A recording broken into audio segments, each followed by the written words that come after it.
এই দেখো বাংলাদেশের কিছু কিছু মাদ্রাসা ছাও হুজুর ওইখানকার লোকরাই এনার থেকে খুব পরেশান আছেন। ইনি নাকি বাচ্চাদের সাথে উৎপীড়ন করেন বাচ্চাদেরকে, এইসব এনার ব্যাপারে বলা হয়েছে।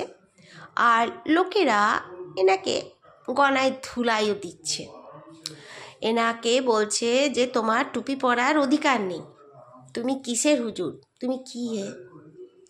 এখনও ঠিকভাবে এনার ব্যাপারে কিছু জানা যায়নি, কিন্তু যতটুকু ওখানকার গ্রামবাসীরা আশেপাশের যে বলেছে এই হুজুরের ব্যাপারে যতটুকু, তো ওইটুকু আমি আপনাদের সাথে বললাম।